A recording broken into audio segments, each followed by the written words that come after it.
Hi, this is Usha. Welcome to Rathod's IAS classes. Today in this lecture, we are going to see current affairs of 14th July 2022. So let's get started with our discussion and let us try to see today's quote. So today's quote is, happiness is not something ready-made. It comes from your own actions. So if you want to be happy, you have to clear this UPSC, right? So to clear this UPSC, yes, hard work and smart work is very important. So I hope many of you who are watching this analysis, they are working hard to clear UPSC and to achieve their dream, and finally their ultimate it is to gain happiness, right? So I wish you very all the best for the students. So now let us try to see the first topic. It is regarding the demography. So India's demography at crossroads, elderly may outnumber the youth. So yes, from last 2 days onwards, we are reading about United Nations Population Prospects 2022. So we are mainly focused on that, and we saw the key highlights, and we also saw that here the population in India, which is mainly going to beat even China in 2023, right? So here, why we need to focus on this article? So here this article which is mainly talking about this demographic dividend. Demographic dividend is nothing but it is the ratio of the working age population. So if you're talking about this working age population, they are mainly the people who are between the age of 15 to 64 years. So this article says that here elderly people, they are mainly increasing number over this youth people. Okay, so this is one of cause of concern. And now let us try to see this report, and we are going to see some highlights and what is significance, everything. So if you see context, it mainly says that population share of youth is starting to taper, that means decreasing when you are comparing with share of elderly. So share of elderly, they are going to be exceeded than compared to that of population of youth. So that is during 2021 to 2036. So in this time period, there is increasing of elderly population compared to that of this youth. So the World Population Prospects, they are released by United Nations Development or Department of Economics and Social Affairs. So recently this World Population Prospects, which may be released by United Nations Department of Economics and Social Affairs. So it mainly said that the population of youth, which is mainly tapering, and there is increasing of population of older or elder people. So between this 2021 to 2036. So if you see this, okay, this image on the screen, then you can understand. So it is talking about Youth in India 2020 report. So here on one side we have states or union territories, and one side we have the percentage of youth in total population of so and so state or union territory. So in Bihar in 2021, youth population was 28.8%. Okay, and in 2031 the prospect says it will be like 27.7, and 2036 is 25.5. So we can see in between this 2021 to 2036 there is drastical decrease of this percentage of youth from 28.8 to 25.5. And if you see overall, okay, I'm not talking about a state here. So if you're talking about overall India, so in 2021 it is 27.2, but now in 2036 it might be decreased to 22.7. So if you're talking about this youth population, it is mainly going to decrease, and elderly population, which is mainly going to increase. And you have to see your state wise, okay, because I can't discuss each and every state here. So you have to see which state you belongs to and what is the percentage of youth, okay, in 2021 and 2036. So this is very important, and please let me know in the comment box. So for yesterday's questions, so I got two best answers in the comment box. So first one, it is from Balaji. So he's a person, he answered almost all the questions, and even Sundar. So I want to congratulate these students, and I want to encourage the other students who are watching these videos to comment more. So now let us move on to this key highlights of the report. So if we are talking about the key highlights of report, so it mainly talking about decrease in the youth population, the first one. So youth is the age that is between 15 to 29 years. So they mainly comprise about 2% of the population for 2021. And it mainly expected to decrease 22.7 by 2036. Okay, actually there is some mistake here. So actually it is not 2 here, that is 27.2. Okay, so actually the youth mainly belongs to the age group of 15 to 29 years.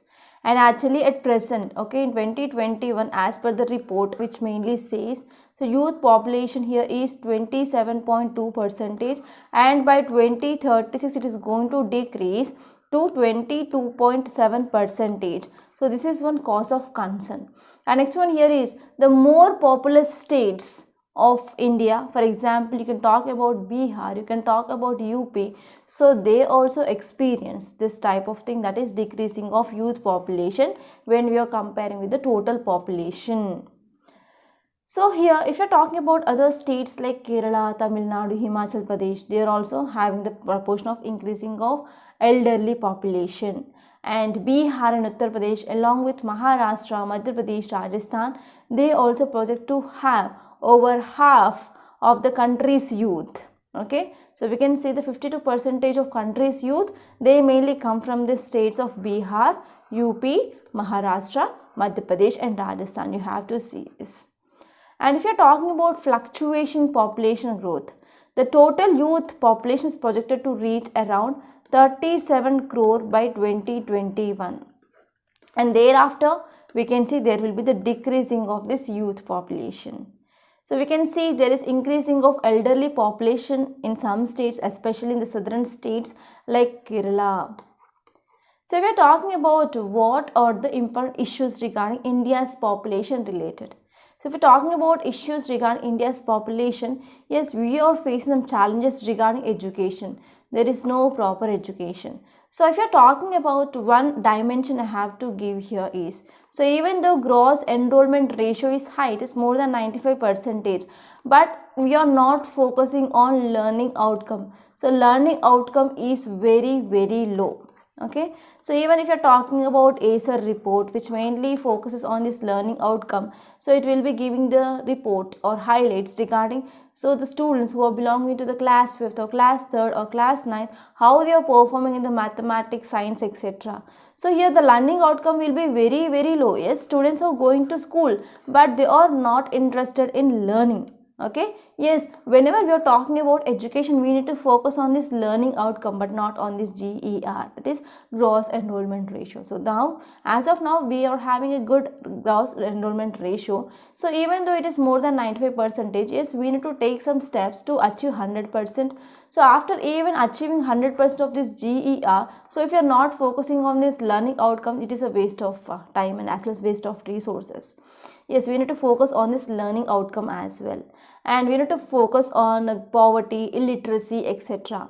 They are mainly, okay, they are the one of the important reason for the population explosion as well.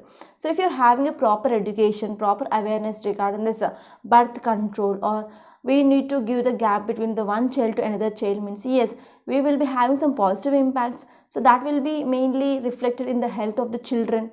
Right, whenever the gap which is increased means, so the health of the children will be also improved.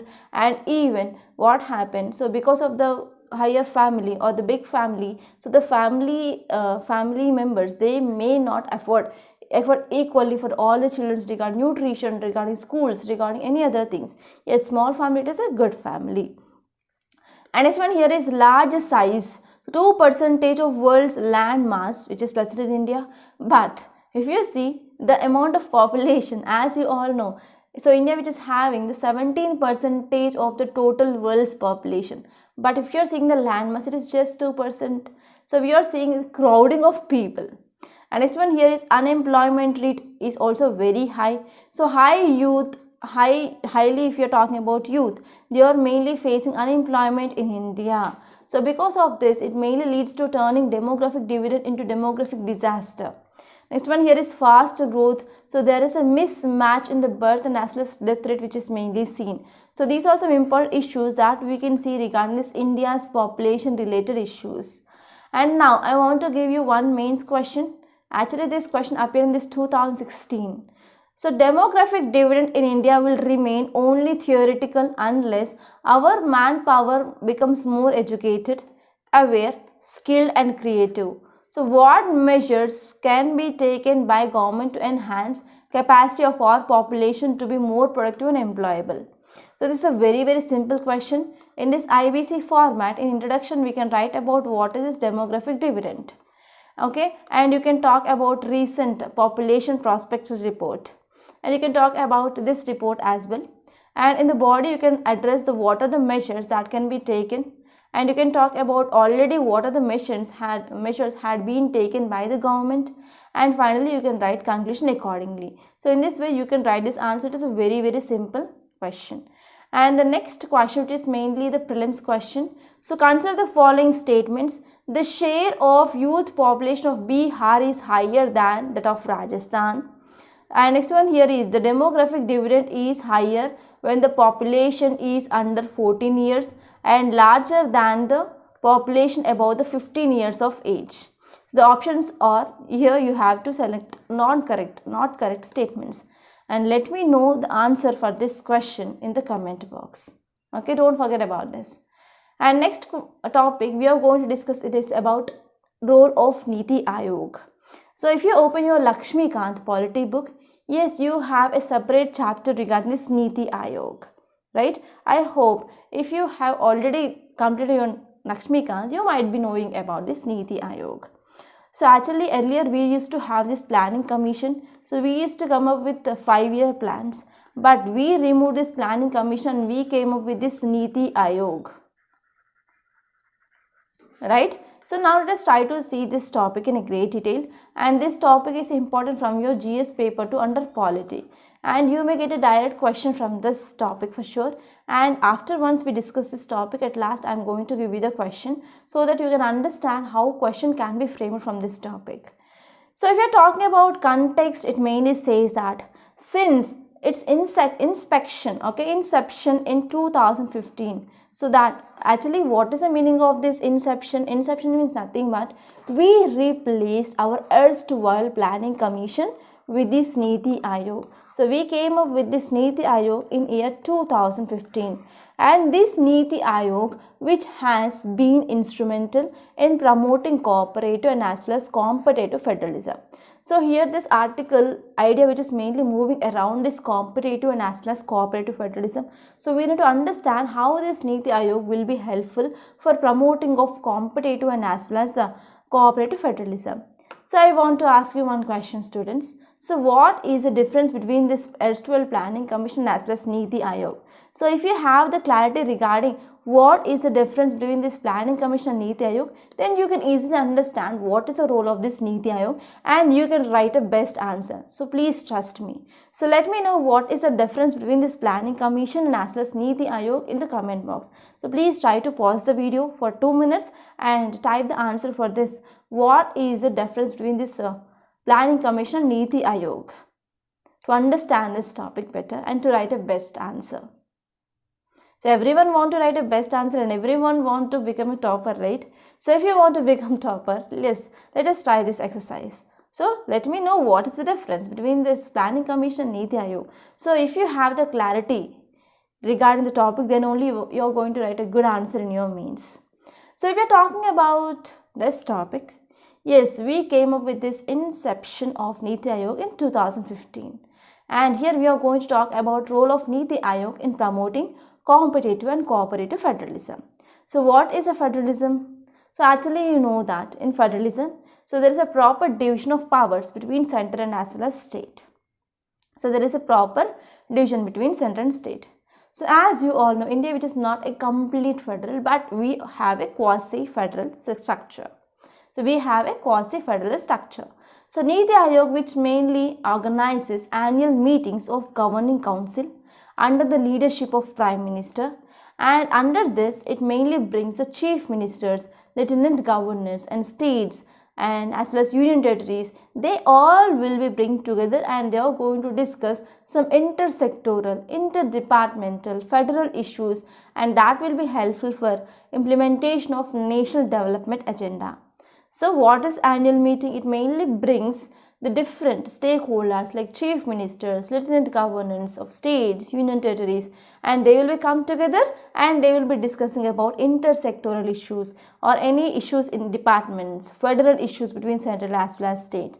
So whenever they are discussing these issues and whenever they are coming up with possible solutions, so that will be helpful for accelerating of implementation of this national development agenda.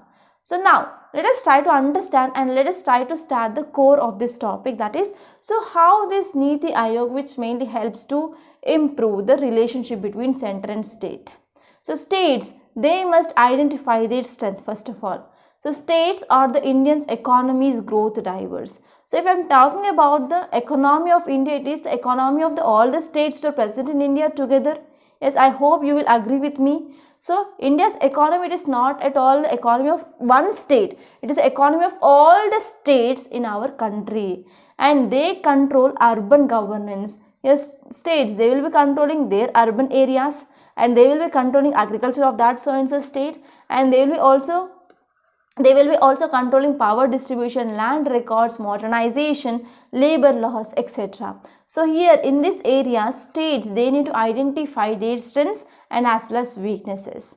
If you're talking about in case of India, so as you all know, India, which mainly remained as one of the fastest growing major economies, and in this context, states, they need to identify their strength, and Niti Ayog must ensure productive management and dialogue with the states to develop the growth roadmap of that so and so state.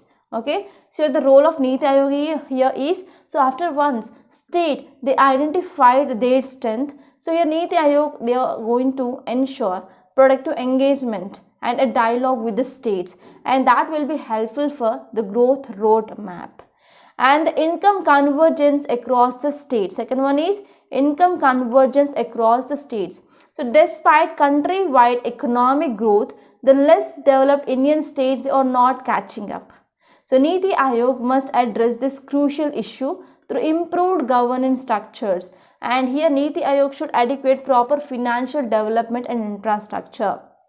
Okay, it should focus on governance structure, it should focus on adequate financial development and infrastructure. And next one here is performance on social indicators. So we need to identify the social indicators. For example, you can talk about IMR, that is infant mortality rate. You can talk about education levels. You can talk about health facilities. You can talk about MMR, maternal mortality rate, etc. So if you're talking about one example, so Mizoram's performance on this infant mortality rate, it is one of the example. Okay, so why? Because so this Mizoram, which is performing very good, extremely good. So IMR is a very much lowest in this Mizoram. It is just 3 deaths per 1000 live births. And if you're talking about national average, it is like 28. And next important area here is, so Niti Ayog has developed several social sector indices. So that will be helpful for easy tracking and as well as monitoring outcomes. And next important one here is growth at grassroots. So we need to focus on the grassroots. We need to address interstate and as well as inter-districts variation as well. That means at the local areas. So for this here, our Prime Minister, that is our Government of India, which mainly came up with one scheme, that is Aspirational District Program, that is ADP. And it is mainly focusing on addressing challenges through data driven, and it should be like outcome based governance. And next one here is Niti Ayog should also focus on guiding state governments in replicating aspirational district program template at the block levels and even the district levels. And we need to have a better managed urbanization. So better managed urbanization is a crucial. So cities, they face challenges, for example, affordable housing, affordable water supply, waste management, etc. So even we need to tap the resources other than the government budgets. So we need to focus on monetizing land assets, and we need to engage private capital in the service delivery. Okay, and we need to take some efforts to empower the large urban local bodies as well. So it is one of the need of hour. And we need to focus on sharing of best practices. So several best practices are already being implemented by the states across India, and we need to act. Okay, we need to act as an intermediary between the center and the states. And finally, we need to ensure cross sharing of the best practices as well. And some areas that merit particular focus, like we need to focus on using of advanced technology. So we need to focus on using blockchain and artificial intelligence, machine learning, etc. And here Niti Ayog also played an important role in the climate change challenge as well. So as you all know, world has so far witnessed two models of development. First one here is, so Western countries, they came up with this IR, that is Industrial Revolution, and now we are seeing there is a rise of East Asia. So both this rise of East Asia and as well as Industrial Revolution, which mainly depended on cheap fossil fuel energy. Okay, so we need to come out of that and we need to move towards this renewable energy. So the state level, it is a very critical to understand how challenges of facing might be affected by decarbonization, and we need to focus on mitigation and as well as adaptation. So at this time here, India, it needs to continue the national level debate around the challenges. So in this context, Niti Ayog, it is a well positioned to generate conversions, and even that will be helpful to guide the states to catalyze the climate action. So this is about this topic in detail, and I hope you understand this topic. So we're talking about objectives of this Niti Ayog. So first one is, it is focusing on cooperative federalism, and in this cooperative federalism, it is mainly trying to involve the different states. And this one is formation of plans at the village level, and this one here is, they are also having some special attention to the sections who are at risk. And next one here is, it is focusing on national security interest, and it's mainly focusing on innovative improvements, and it is also focusing on partnership with national as well as integrated think tanks, and we are focusing on creating knowledge, innovation and entrepreneurial support system. And actually it is a platform for resolution of intersectoral and interdepartmental issues, and we are mainly going to provide some state-of-art technology for the research in good governance. And next one here is, we are also focusing on technology upgradation as well as capacity building. So this is a source that I got from this PIB. So these are some objectives of this Niti Ayog. And if you are talking about 7 pillars of this Niti Ayog, so 7 pillars are, the first one, it is focusing on pro people. So here that means here it is mainly focusing on fulfilling of inspirations of society. And this one is proactivity. So in anticipation of and response to citizen needs. Next one is participation. It involves citizens, okay, in the participation of our preparation or implementation of policies. And this one is, it is mainly focusing on empowering of women in all the aspects, and inclusion of all. For example, it includes the sections of societies like other backward classes, scheduled caste, scheduled tribes, etc. Next one here is equality. So we are providing the opportunity for the youth as well. So we are focusing on transparency. So these are some important pillars of this Niti Ayog. So if you're talking about how Niti Ayog, which is promoting the cooperative and competitive federalism, so these are some important things that you have to remember. So first one, as I said, that is aspirational districts program. And next one here is localization of sustainable development goals. So we have 17 sustainable development goals. And next one here is sustainable development of Indian Himalayan region. It is also focusing on Northeast Forum. It is also coming up with enhanced competition among the states, and it is also coming up with a number of indices. And next one here is sustainable action for transforming human capital education. It is focusing on education, and even it is providing some support for the services, especially for the state infrastructure. So these are some important things through which Niti Ayog, which is mainly trying to provide cooperative and competitive federalism. So this is about this topic in detail. And now I want to give you one question. Actually, this question which appeared in UPSC 2015. So the concept of cooperative federalism has been increasingly emphasized in recent years. So highlight the drawbacks in existing structure and extent to which cooperative federalism would answer the shortcomings. So here introduction, you can write about this cooperative federalism. Actually this question is mainly demanding about highlight the drawbacks in the existing structure. So this question which appeared in 2015. That means, as I said, that we mainly came up with this Niti Ayog in 2015. So before 2015 we had this planning commission. So this question which is mainly asking about the drawbacks of this planning commission, so that you can write directly in the body. Okay, so this is about this question which happened in this 2015. And now let us try to say next topic. It is about 10 years of this CRISPR. So regarding this CRISPR, there were a number of times questions which appeared in the prelims and as well as mains. So this topic will be important from your science and technology, which mainly comes under your GS paper 3. And now let us try to see this topic in detail. So if you see context, it mainly says that 10 years back in 2012, so Jennifer Doudna and Emmanuel Charpentier, they published their findings that this CRISPR, CRISPR-Cas9 could be programmed with RNA to edit genomic DNA. And now by using this CRISPR-Cas9, we came with many developments in the science and technology, right? So first time here, Jennifer Doudna and as well as Emmanuel Charpentier, so they came up with this CRISPR-Cas9 and they published their findings.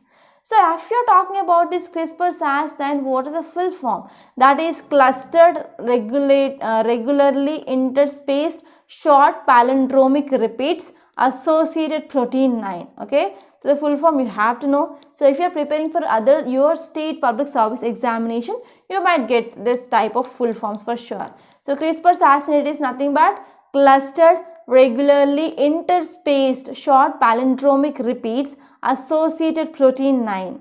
So what is this CRISPR gene editing? So this CRISPR gene editing, it is a genetic engineering technique. So under this technique, we are made taking the genome of living organisms that may be modified by using this CRISPR-Cas9.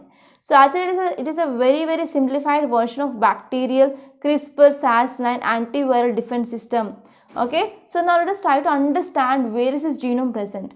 So we are having a cell. It is a functional and structural unit of any organism. So in the cell we will be having nucleus, right? So here the nucleus which mainly contains chromosomes. Okay, so in this chromosomes we will be having DNA. So in this DNA we will be having base pairs A, T, G, C. Okay, like that we will be having the base pairs. So this is the image that you can understand, I hope. So now let us try to see what is the genome. Genome, in simple words, I can say it is a complete set of genetic information of an organism. So of an organism, if you want to get the complete information of a complete genetic information, that is mainly called as genome. So this genome, which is mainly stored in a long molecules of DNA called as chromosomes. So in chromosomes we have this DNA. So now let us try to understand how this CRISPR mainly works. So first we are taking this Cas9 proteins. Okay, this Cas9 protein which mainly forms a complex with a guide RNA in the cell. So Cas9 which is mainly added to this guide RNA.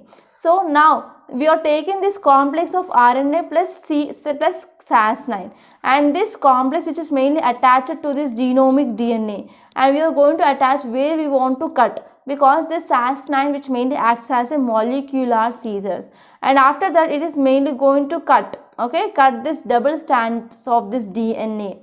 And what happened, what are the programmed DNA that we need to add, that we are going to add in this process. So in this way here this CRISPR mainly works. So we are talking about this CRISPR-Cas9 system. So what are the opportunities that it is going to provide? So we are talking about opportunities that it is going to provide. The first one here is, so it is mainly helpful for the targeted medicines. For example, it can be used to treat these cancers or any suppressor, etc. And it can be also used in the preparation of biofuels, especially from this phototrophic algae. And this one here is, we can create disease resistant plant. For example, you can talk about BT cotton, BT brinjal, BT mustard, GM mustard, etc. So these are some examples of this disease resistant crops. And this one here is, we can develop some new industrial products as well. So these are some important applications where we can use this CRISPR-Cas9. And if you're talking about challenges, yes, we have ultimately some challenges. For example, we have some challenges regarding safety, regarding ethical concerns, regarding regulatory challenges. So So these are some important things that you need to know. And I want to give you one main question for practice, that is, discuss CRISPR gene editing technology and the concerns raised by it. So I discussed all these dimensions of this question and try to write the answer. And you have to draw a diagram for sure. Whenever you are writing answers for this geography and for environment and ecology and for this science and technology, try to ensure there will be the diagram for sure. And the question which appeared in this 2019 prelims here is a very simple question. So what is Cas9 protein is seen oftenly in news? So it is a molecular seizure that used in targeted gene editing, biosensor used to accurate detection of pathogens, gene that makes plants pest resistant, and herbicidal substance synthesized in the genetically modified crops. So it is a molecular seizure. So option A is correct answer. And now let us try to see next topic is regarding what is Interpol's initiative against child sex abuse. Yes, child sex abuse is seen largely, and if you open the newspaper you will be seeing the news regarding this child sexual abuse. Okay, so there will be no newspaper without any article regarding this child sexual abuse that is seen in the newspaper. So now what happened, there is increasing of this child sexual abuse which is mainly seen here. So now let us try to understand this topic. So this topic will be important from your GS paper 2 under society and governance. So if you see the context, it mainly says that, so India's Central Bureau of Investigation, that is in short CBI, which mainly joined this Interpol, CBI plus Interpol, they came up with this International Child Sexual Exploitation Initiative. And actually under this initiative, it mainly allows to collaborate with investigators in the other countries, and it will be helpful for detecting the child sexual abuse online, and even it will be helpful for identifying the abusers, victims and crime scenes, and even audio visual clips using some specialized software. Okay, so what is this initiative? That is Interpol's International Child Sexual Exploitation. So under this International Child Sexual Exploitation Initiative, so it mainly allows the investigators to collaborate with other countries, victims, and also detecting of this child sexual abuse online and identifying the abusers, and as well as the creation of crime scenes, recreation of crime scenes, and as well as audio visual etc. We are mainly using some software. So if you see details, it mainly says that this ICSC database which mainly uses videos, image comparison to analyze the child sex exploitation material. So this database which mainly uses videos and as well as image comparison, and finally they will analyze this material, okay, and they will make some connections between the victims, abusers, and as well as places. And it will be also helpful to avoid duplication and enables the collaboration between the different departments. And if you are talking about the statistics regarding this child sexual abuse, so every 155 minutes, that is almost for every 2.5 hours, so a child under the age of 16 years of age is raped. So parents of sexually abused children, they are scared to tell anyone due to the fear and as well as due to being shamed in the society. So here previously CBI also came up with some things like online child sexual abuse and exploitation prevention investigation unit for using this data.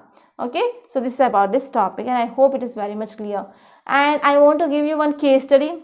If you are a district magistrate of so and so area, so where there are high incidents of this child sexual abuse, so what are the actions that you are going to take? So let me know in the comment box. Okay, and the person who is giving the best answer and the name will be revealed in the tomorrow's lecture. So now let us try to see the next topic. It is regarding India's rank in gender gap index. Yes, gender gap, it is highly prevalent in India. So that is a thing not said not by me directly. It is regarding this report which was released by World Economic Forum. So earlier, before this 2019 or 2020, so there used to be one question for sure in your UPSC prelims regarding the report and which organization which released the report. Okay, so you have to focus on that. Here this gender gap index will be released by this World Economic Forum. So this article will be important from your GS paper 2 under society, and even this will be important from your international relations because we are comparing India's rank with the other countries as well.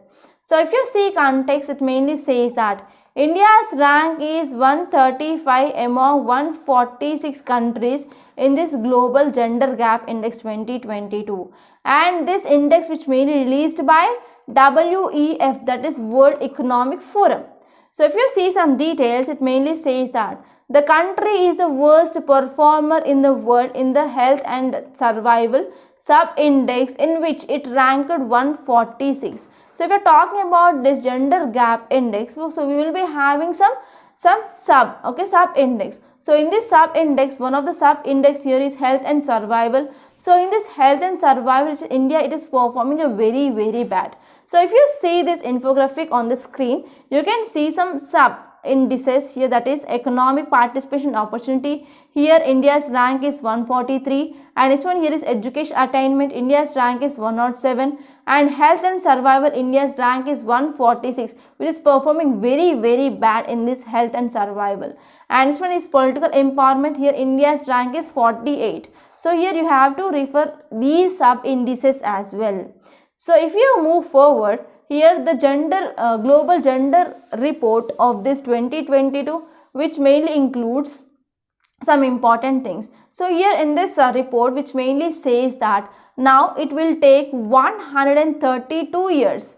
It will take 132 years to reach the gender parity. To reach the gender parity, it mainly takes 132 years. And here the gap, which is mainly going to reduce only by 4 years since 2021, and the gender gap which mainly closed by 88.1%. So we can see there is a gender gap which mainly closed by 68.1%. So if you see some important details, so please refer the newspaper, so whether it is 68.1 or 8.1.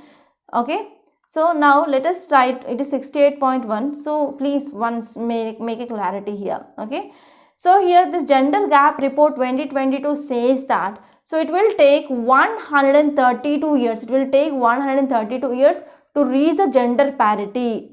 Okay, and here this gender report which mainly says that the gap which is mainly reduced when we are comparing with the last 4 years since 2021. So this gender gap which mainly closed by 68.1%. Okay, and next one here is, if you're talking about this gender gap report, and whenever there is a gender gap which is evident, then what happened, that will also lead to generational loss.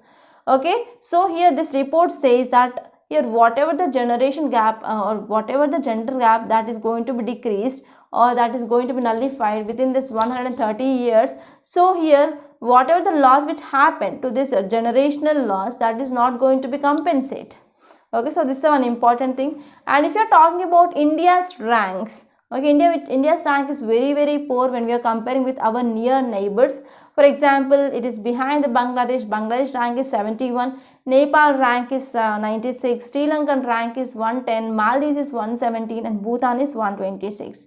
And the world and some countries are performing worse, that is Iran 143, Pakistan 145, Afghanistan 146. And 2021 also India's rank is 140 out of 156 countries. And if you are talking about 4 dimensions or the 4 sub indices, that is economic participation opportunity, education attainment, health and survival, and political empowerment. So if you are talking about some facts regarding this global gender report, so actually it mainly first published in year 2006. Okay, and it mainly published by World Economic Forum. And it mainly benchmarks 156 countries, and it mainly talks about progress which mainly made towards the gender parity in 4 dimensions. And those 4 dimensions were like economic participation opportunity and education attainment, health and survival, political empowerment, etc. Okay, so now let us try to see what is the aim of this index. So it is mainly talking about serve the compass to track the progress. Yes, there is a need of monitoring. So whenever there is a proper monitoring, only we can come up with some changes, some improvements. If there is no monitoring system or tracking system, how can we achieve this gender neutrality in the society? So here this index which mainly serves as a compass to track progress on relative gaps between women and men, especially on health, education, economy, and politics. Okay, and it is also coming up with some setting of priorities which are relevant in each specific economic, political and cultural context. So this is about this topic. And now let us try to see next topic. It is regarding India's target in achieving clean energy. So India has achieved clean energy targets 9 years before the deadline. So this article is very important from your environment and ecology, especially what are the data that we are going to see. That data you can use directly in your mains answer. So now let us try to see this topic in a great detail. So if you see context, it mainly says that so India has achieved clean energy targets 9 years ahead of schedule. Okay. So whatever the schedule we came up, so before it, so 9 years ahead, we achieved our clean energy targets. So this is the thing which mainly said by Union Power Ministers in Sydney Energy Forum. So if you see details, it mainly says that India installed 162 gigawatts, okay, 162 gigawatts of renewable energy capacity, okay, by which we achieved 41% of 402 gigawatts of electricity which may be installed in India, and we reached this target on just November 2021. Okay, so what our Prime Minister he did was asked to raise our ambitions at the Glasgow as well. So the Glasgow, our Prime Minister he committed to install 500 gigawatts of renewable energy, and the target year is 2030, and which would be the 50% of installed capacity. And if you are talking about India, so India is mainly focusing on decreasing of per capita emissions, and we mainly focused on investing in energy transition, right? And because why we are focusing on this energy transition, why we are making most of investments, especially India mainly focuses on respect and as well as care for our environment. And in 2015, India committed to ensure that 40% of its energy would be from renewable energy. Okay, and even in this COP26 summit, our Prime Minister he mainly announced that we are going to achieve this carbon neutrality by 2070. So now let us try to see what are the initiatives which are mainly taken by the government regarding the transition to this renewable energy. So in 2019, India announced that it would take up its installed capacity of renewable energy to 450 gigawatts by 2030.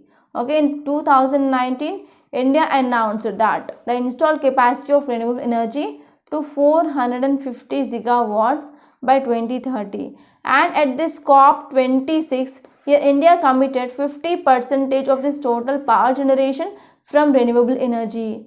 And India also came up with this PLI, that is a production linked incentive scheme, okay, especially for enhancing the manufacturing sector for the production of raw materials for renewable energy. And government also came up with this scheme, that is PM Kusum, that is Pradhan Mantri Kisan Urja Suraksha Evam Uttan Mahabhiyan. So it is mainly focusing on financial and water security to the farmers, and that is mainly through the harnessing of solar energy capabilities. And this one here government came up with even solarization of water pumps, and the government also came up with one website that mainly hosts this India Renewable India Exchange portal. And this platform, why it is important? So this platform which mainly promotes exchanges of ideas among the energy conscious Indians and as well as global community. So India's decision it is to achieve net zero by 2070. Okay, and India also has committed $35 billion of $122 billion in energy related funding to renewables. Okay, so in this way, so India also taking number of steps especially to achieve this climate related targets that we had came up in this national determined contributions of this Paris climate goal. And even here we came up with the new targets under this COP26 as well. So if you're talking about the question I want to give here is, so with global average temperature in this 2100 expected to rise to around 2.1 degrees centigrade above pre-industrial levels. So this is the one recent article that we discussed, that here by 2100 year, so the temperature which will be going to increase by 2.1 degrees centigrade above the pre-industrial levels. A pivotal move to bend the global emissions curve become imperative. So in this context, renewable energy transition is vital to build a resilient and secure future energy system? Discuss. So try to write answer for this question also. And now let us try to see one prelims question which appeared in year 2015. So with reference to Indian Renewable Energy Development Agency Limited, that is IREDA, so which of the following statements are correct? So first one is, it is a public limited government company, yes. It is a non-banking financial company, yes. So you have to select the correct answer, that is both 1 and 2. So in this way also you can expect questions from this topic. And now let us try to see one interesting and most important topic of the day, that is the president is not a mere rubber stamp. So actually the content I took, that is not from this article. I did some research and finally I came up with the best content to understand so why president is not mere a rubber stamp. So let me know your opinion. So whether president post is mere a rubber stamp or not. So let me know in the comment box. So please pause the video and just for 10 seconds. So you have to say yes or no in the comment box. And now let's come back and let us try to see this topic. So this topic is important from your GS paper to under polity. Now let us try to understand this topic. So we are talking about why this role of president or the president post is in news. Yes, on 18th July this year, elected members of state legislature and as well as parliament, they will going to give their votes. Okay, they will vote to elect our 15th president of India. So who is going to conduct these elections? That is Election Commission of India, that is ECI. Election Commission of India conducts the elections for the office of the president. Actually, the office of president is one of the highest constitutional functionary of the country. So as you all know, president is the highest constitutional functionary in the country and he is also called as guardian of the constitution. He is also called as the guardian of the constitution. The president is also the supreme commander. So president is also the supreme commander of defense forces in the country. However, the powers of president, they are exercised on the advice of elected government headed by the prime minister, who along with his ministerial colleagues is collectively responsible to the Lok Sabha. So actually you know that yes, president, he is the supreme commander of the defense forces of the country. And if you are talking about the powers of president, actually he mainly exercised on the advice of council of minister, which is mainly headed by prime minister. Okay. So while if you are talking about especially the power of president, so actually there is some different opinions that will come from the people. Some people says that it is a constitutional rule and for the namesake we have this president and entire power which is present with the prime minister. And some people says that here president, he is not a rubber stamp, he can take some courageous steps. So now let us try to see this. So on other hand, there are many people view that president is not a mere rubber stamp. Okay, president, he is not mere a rubber stamp. So he can take some courageous stance in the difficult situations. Whenever there is a violation of constitution is happening, at that time he can take some courageous stance. So if you are talking about our Constitution of India, so president, he is the constitutional head of union government and he mainly exercises his constitutional power. Okay, and the functions of this president, it is mainly based on the aid and advice of the council of ministers, which is mainly headed by the prime minister, and this is mainly present in our article 74 of our Indian constitution. So this is the provision that everyone who is watching this analysis, they might be knowing that yes, article 74 in our constitution, which mainly talks about the thing that is here president should act according to the aid and advice of council of ministers headed by this prime minister.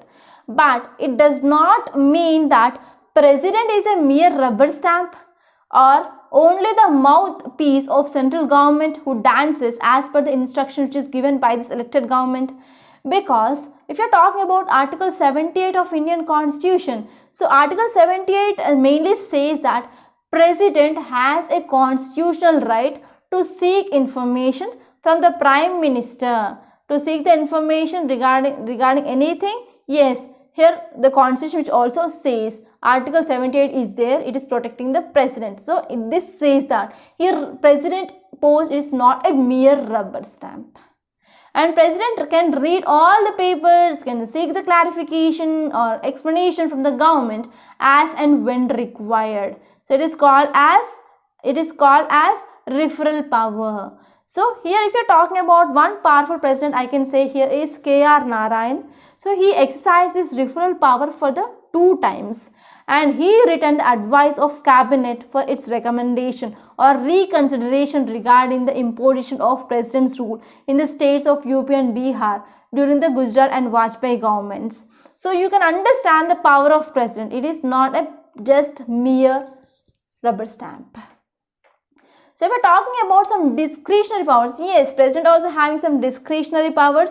So those discretionary powers are dismissal of prime minister who has lost the support, especially in the Lok Sabha. And if you are talking about the next one, that is dissolution or non-dissolution of Lok Sabha on advice of prime minister.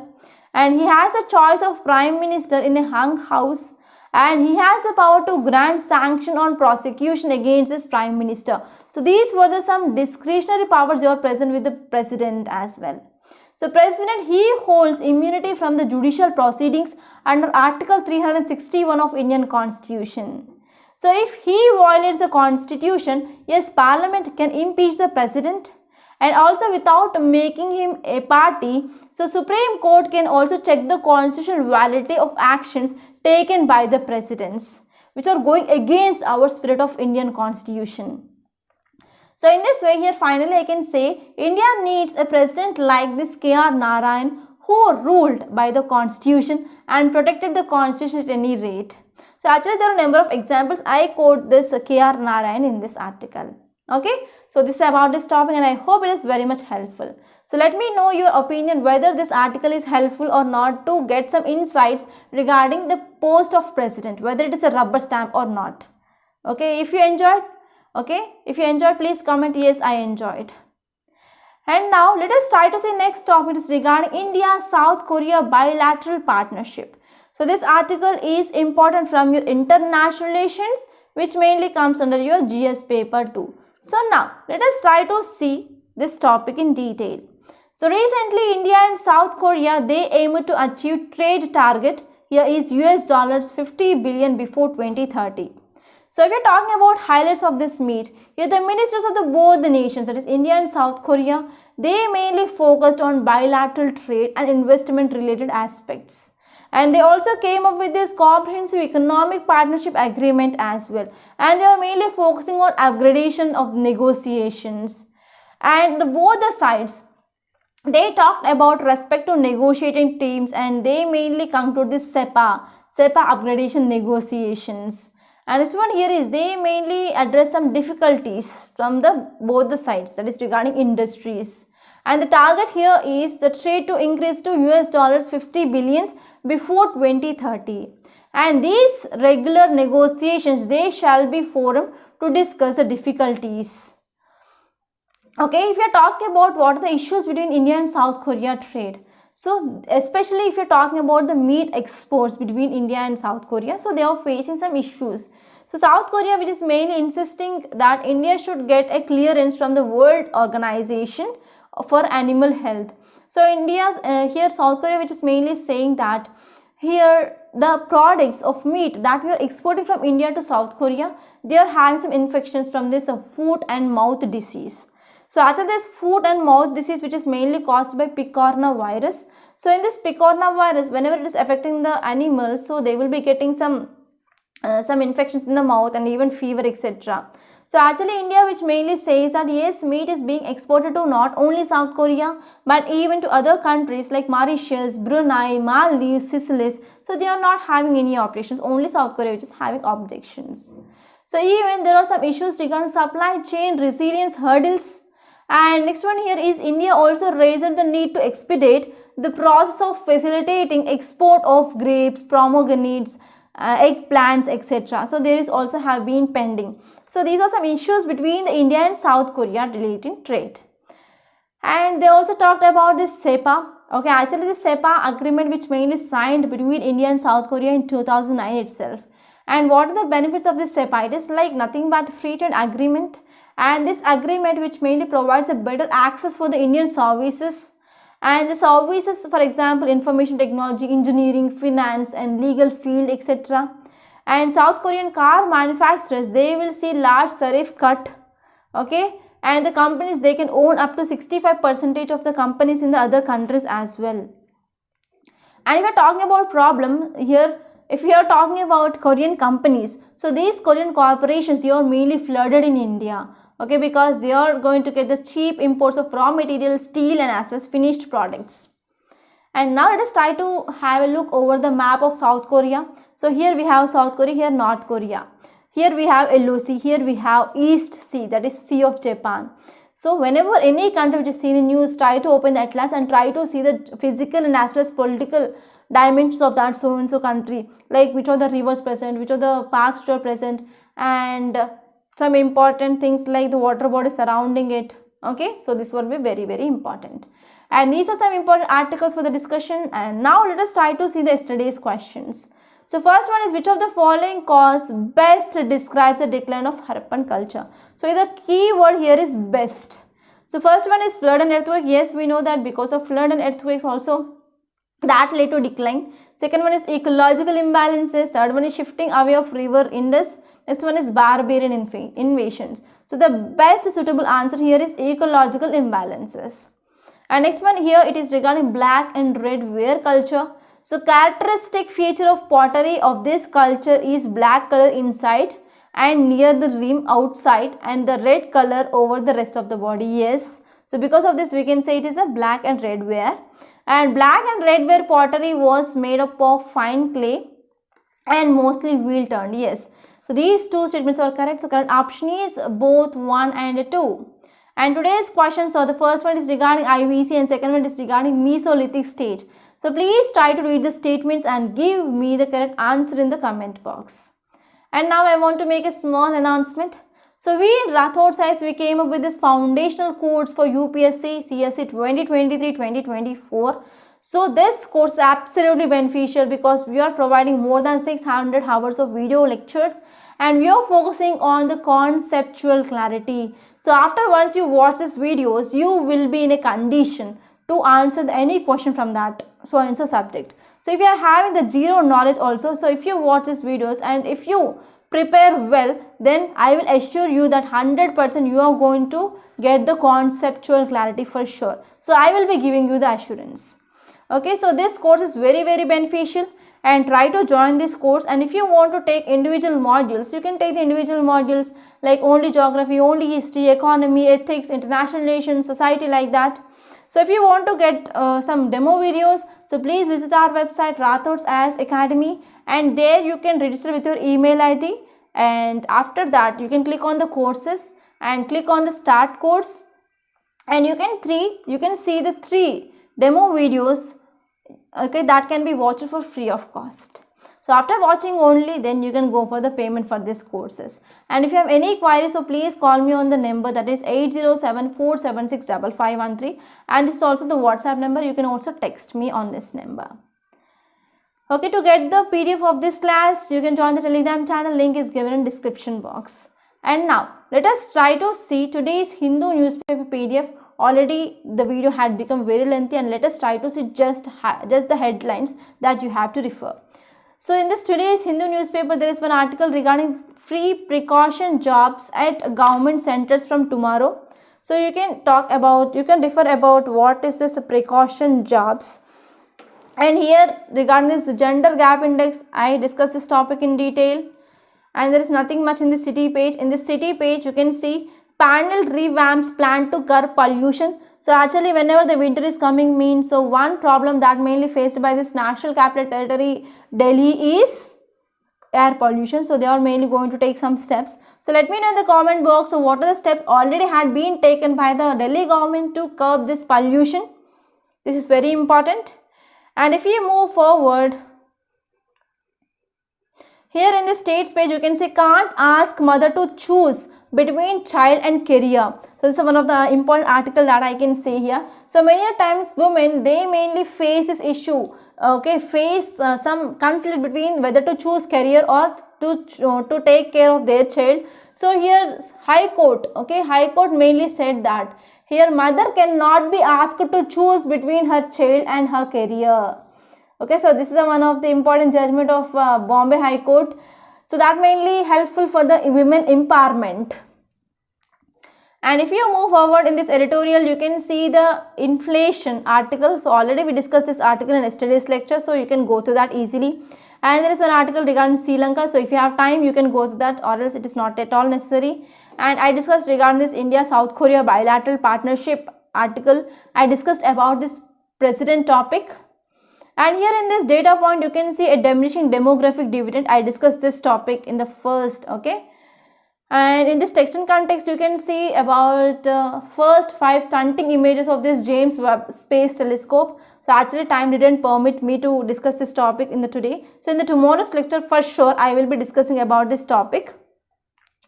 And if you move forward here in this page number 10, you can see India-China talks to be held in July 17, and we have to wait how many years it will be going to take and to come up with status quo along this LAC region. And next one, it is regarding climate change mission in all districts of Tamil Nadu. So if you are from Tamil Nadu state, this topic is for you people. And here next article, it is regarding Q1 new investment projects fall 20.5%. So this article is mainly talking about investment drop. So please try to refer this article once. And if you move forward, there is one article regarding India has achieved clean energy targets 9 years before. I discussed this topic.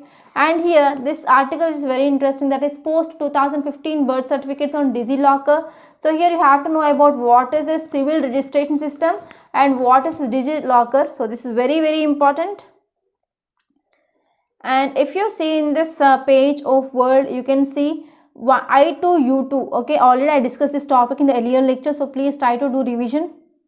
And in this business page, there is one article regarding India's exports from China rose to a record in the first half of 2022. So you can also see this, and you have to make a note that which are the products that we are importing a lot from China, and you have to comment in the comment box like, so what are the items that we are getting from this China. Okay, so these are some important articles that appeared in the today's Hindu newspaper. So I hope you enjoyed this lecture. Please try to subscribe, okay, to this Rathod's IAS Academy. So if you are new to our channel, so please try to subscribe to our channel and try to like, share and comment my videos. And you can also share these videos in the WhatsApp groups or Telegrams groups. That will be helpful for the other aspirants as well. So by this I am concluding. Thank you so much.